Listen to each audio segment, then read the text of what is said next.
Sejak berdiri pada tahun 1997, warung soto Mbah Teguh menjadi salah satu kuliner yang selalu ramai diserbu pembeli.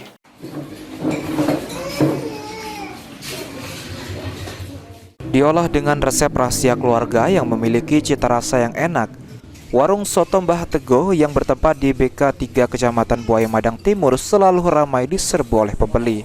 Tempat kuliner dengan menu utama soto dan nasi pecel satu ini telah berdiri sejak tahun 1997 dan selalu menjadi pilihan favorit bagi pecinta kuliner di tengah maraknya bisnis kuliner saat ini. Penikmat soto Mbah Teguh bukan hanya dari warga sekitar, namun banyak juga yang sengaja datang dari jauh untuk sekedar menikmati hidangan soto di warung soto Mbah Teguh. Bahkan banyak juga pembeli yang datang dari luar Oku Timur yang datang ke warung soto Mbah Teguh ini. Menu utama yang di sini apa saja, Pak ya? Soto, nasi pecel. Selain itu ada apa saja yang dimasak di sini? Gorengan, tempe, tahu, pisang. Setiap harinya yang makan di sini ada berapa orang dan dari mana saja yang makan dari sini, Pak ya? Oh, dari jauh itu ada yang dari Batu Raja, BK16, Tukumulyo, ada dari Wetoba. Ini usahanya udah turun-menurun, Pak ya? Udah turun-menurun dari Mbah.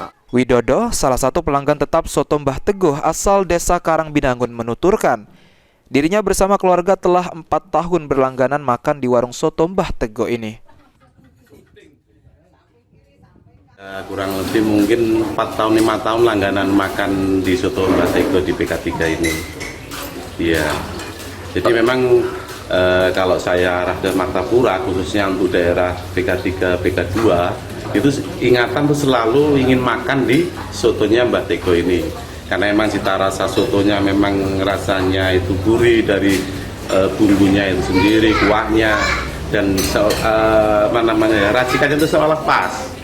Ya, selain sotonya enak, mantap, juga ada tempe gorengnya yang memang lain dari tempe yang lain, kan seperti itu. Jadi bahasanya ngangenin lah gitu. Buat kalian yang penasaran ingin mencoba soto Mbah Teguh, bisa langsung datang ke Ogan Komering Ulu Timur. Elvandri Jeffriyadi, PAL TV.